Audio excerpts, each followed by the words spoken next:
Hi everyone, my name is Karen, this is my channel RatherBeReading, and today I'm bringing to you my October wrap-up.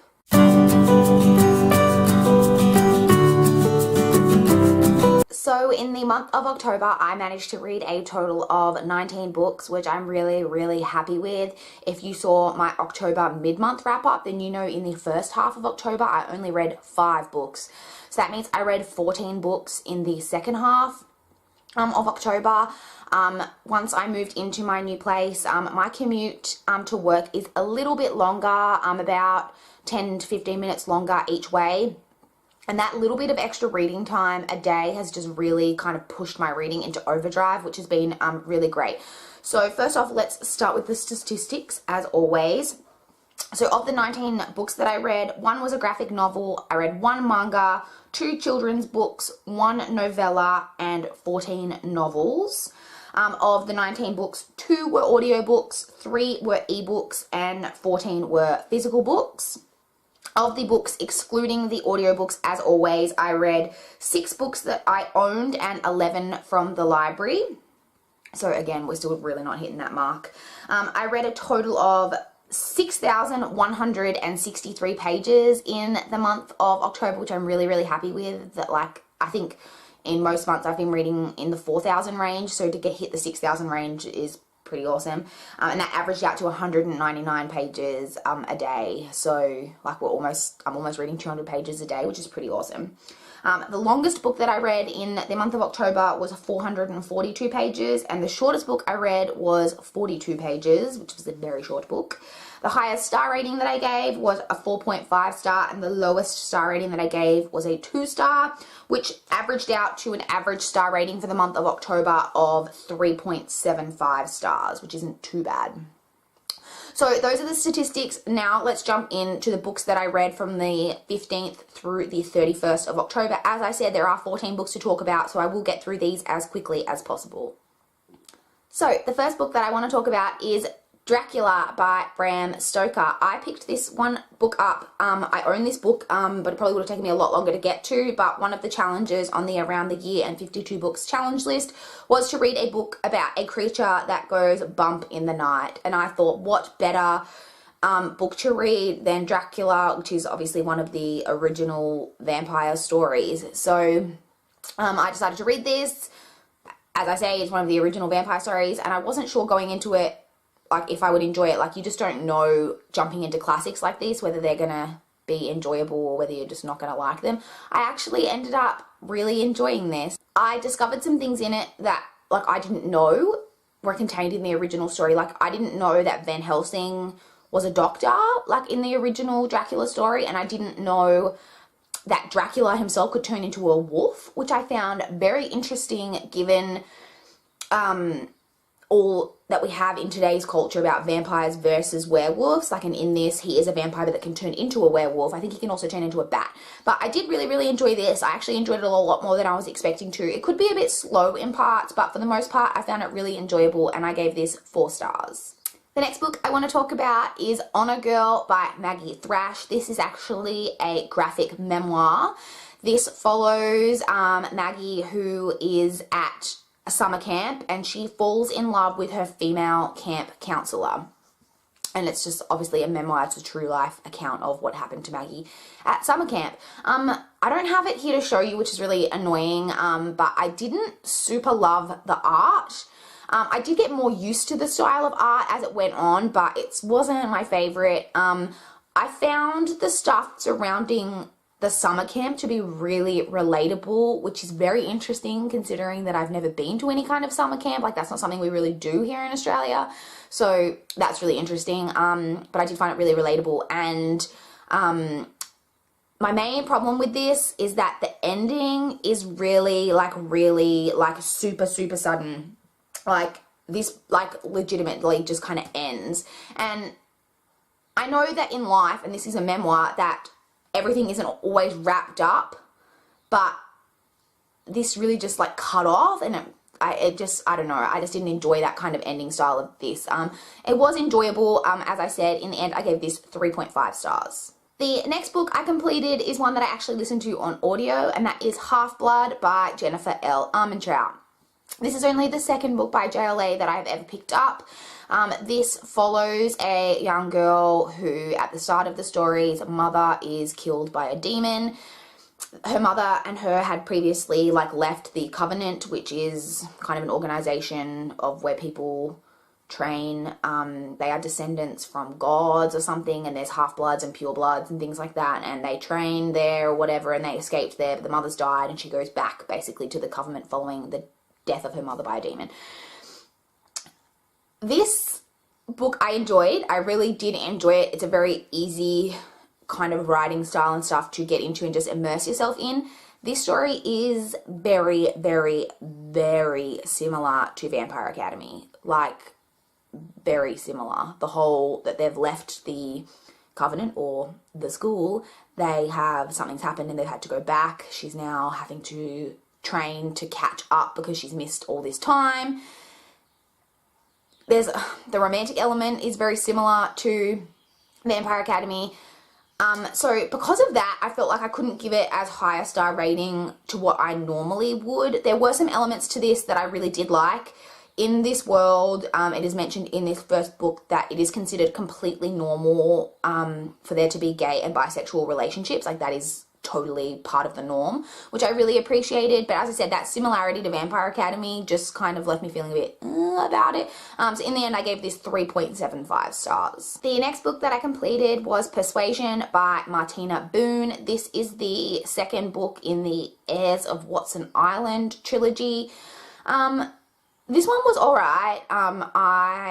It falls into some of your kind of standard YA tropes in that the main character is keeping things from other people for just really questionable reasons, and you're just just talk about things. Why do we have to have these issues? If you could just communicate, this wouldn't be a problem. I did like the inclusion in the story of some kind of PTSD elements that were incorporated into it. I did really appreciate that. And I do look forward to seeing how the trilogy kind of wraps up. In the end, I gave this one 3.5 stars. The next book I finished is Unleash the Storm by Annette Marie. This is the 5th and final book in the Steel and Stone series, which I have read the whole thing of this year, I believe. I absolutely adore this series. I think maybe this last one might be my favorite in the series.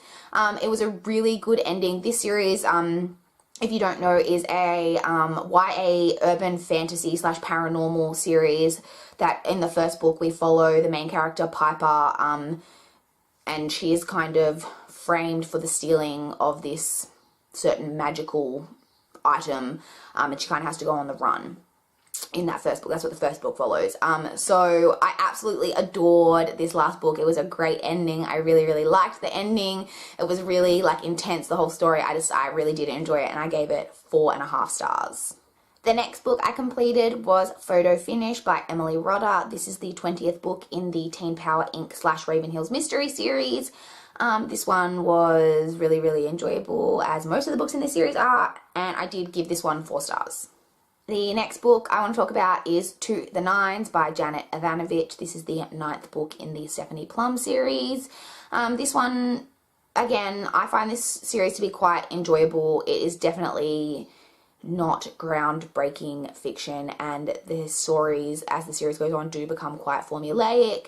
I do get a little bit frustrated with the continual drawing out of the romantic elements of the story, but I do enjoy the series as a whole so far, and I gave this one 3.5 stars. The next book I read was Shadows by Paula Weston. This was a reread for me. This was my favorite book that I read in 2015.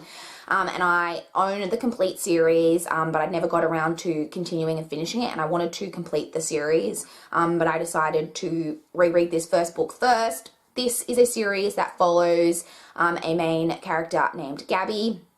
It's about a year since her brother was killed, and she was injured in a horrific car accident, and she has dreams at night about her in this kind of nightclub killing demons alongside this certain guy. And she writes about this experience, this dream, on some kind of writing blog, and all of a sudden the guy, the literal guy that she is fighting these demons alongside in her dream, turns up, and like shit just kind of gets real from there. I absolutely adored this. It totally lived up on a reread. I enjoyed it just as much as I did the first time. I gave it 5 stars yet again, and I cannot wait to complete this series. The next book I completed is Stage Fright by Emily Rodda. This is the 21st book in the series. This one I had kind of mixed feelings about, which is interesting. As I was reading it, I was like, come on guys, like this mystery is like extremely obvious, like even more so than it normally is in this kind of children's story. And then there was a twist, and it went somewhere that I didn't expect, which for a children's story, I was quite like excited about. I was like, yes. But then there was just like some kind of aspects at the end that the characters all just like accepted, and I was like, are we really just like okay with this? Like really? So I gave this one 3.5 stars. The next book I completed was Pure by Jennifer L. Armentrout. This is another one that I listened to on audio. This is the second book in the Covenant series, which is the sequel to Half-Blood, which I mentioned earlier. This one, again, I enjoyed. I really liked the inclusion of all the stuff around the Apollyon. I am definitely 100% Team Aiden. I'll just put that out there for anyone who's read the series. I felt that this one went a little bit away from the similarities to Vampire Academy, which I mentioned earlier, but then there was one aspect in this that was very reminiscent of a scene from Vampire Academy, and I was just like, really? So anyway, again, I gave this one 3.75 stars. Next, I completed Death Note Black Edition Volume 2 by Tsugumi Oba and Takeshi Obata. This was just as enjoyable as the first volume to me. There's a character introduced in this Misa. I'm not sure if that's how you say her name. I don't really love her as a character, but she definitely brings some interesting aspects to the story. I absolutely adore like the battle of wits that we're getting between Elle and Kira. Like I just love everything kind of that's like gone down in this book, and I can't wait to continue this manga series and see what happens. I gave this one 4 stars. The next book I completed was Phobic by Courtney Pearson. This is a book that I was approved for on NetGalley quite some time ago, so thank you to NetGalley and the publishers for approving me to read this one. This is a young adult story about a girl who, from what I gather, like from the synopsis before I read it, it was about a girl who lived in a house where some like interesting things were going on. There were issues with her family. The house was like a creepy house. That's all I kind of really got about what it was going to be about, and that maybe there were some things with like flashbacks from the past. So I kind of went into it with that. This story had a very, very interesting like opening paragraph, which I will just read for you guys because this did totally draw me into the story. It starts, "When I was 6 years old, I found the man my mother murdered stuffed under a trapdoor in our kitchen. The smell gave him away." Like, that's a pretty amazing beginning to a book. Like, if that doesn't draw you in, like, I don't know, like, what will. Unfortunately, that was basically the best part about the book. I really didn't enjoy this. I found the characters to all be extremely flat. There were parts of the story that to me were completely inconsistent and just did not make sense. One element that I did like was that the main character in this suffers quite heavily with like bad acne, and that was just like really interesting because you don't see that a lot in YA, especially like in a protagonist. So I did appreciate that, but as I said, the story as a whole just like was not for me. I just did not enjoy it. In the end, I gave this 2 stars. The next book I completed was And Then There Were None by Agatha Christie. This is probably Agatha Christie's most well-known and well-loved story. This follows 10 different people who are all like invited to go to this island. They all like don't really know each other, and they get to this island and they're all basically start to die one by one, and they know, I guess, like they're trying to sort out like who is killing off everyone on this island. I loved the mystery, the suspense, the premise of like the whole thing, the atmosphere. I loved all that. I wasn't super in love with the ending, which is like, I love Agatha Christie and I thought that I was gonna love this book. So I don't know if that's part of the problem, is that I went into this with like maybe my expectations were a little bit too high. I don't know, because I don't know, the ending, I was just like, I don't like, and I will say this can be a bit of the case with Agatha Christie just generally, that sometimes with the outcome of the mystery, you're just like, how was I supposed to figure that out? Like, this was so convoluted that, like, I never would have guessed this. But normally in her other mysteries, even though that is kind of the case a lot of the time, there's certain aspects, like the mysteries all build and there's little mysteries within the main mystery, and sometimes even though I might not guess the whole outcome, I can figure out little individual parts of the mystery. This just didn't really have that aspect for me. I was just at the end like, well, what? Like, how was I, like, I don't know. It just took away from the overall enjoyment of the book for me. I did still love it. Like I said, the atmosphere, and while I was in the story and trying to figure out what was going on, I really did enjoy all of that. And so I did still definitely give it 4 stars. I like it and it was enjoyable. And obviously a lot of people love this, but it just wasn't my favorite of hers. And the final book that I completed in the month of October was a tiny, tiny little book, and that is A Christmas Carol by Charles Dickens. I have seen many an adaptation of A Christmas Carol, most notably A Muppets Christmas Carol, but I had never read the original like work by Charles Dickens, and I picked this up to fulfill the challenge. I believe it was to read a novella in your favorite genre. I don't have a favorite genre. Like, I just don't. I read like very widely, and so I didn't know like kind of what to pick up, and in the end I decided to go with classics because that's something that I have been enjoying a lot more and trying to get more into. So that's the genre that I went with, and this is the one that I picked up to meet it. And I did really enjoy just getting to read this original work of a story that I've seen adapted like so widely and have enjoyed like in many different forms. It was really enjoyable to just get to read this original work. There was nothing groundbreaking in it that I didn't know or anything like that, but I just did really, really enjoy it, and in the end I gave it 4 stars. So those are all the books that I read in the month of October. I would love to chat with you guys in the comments down below if you have read any of these books, if you have any thoughts, or I would love to chat with you guys about books that you read in October, if you have a favorite.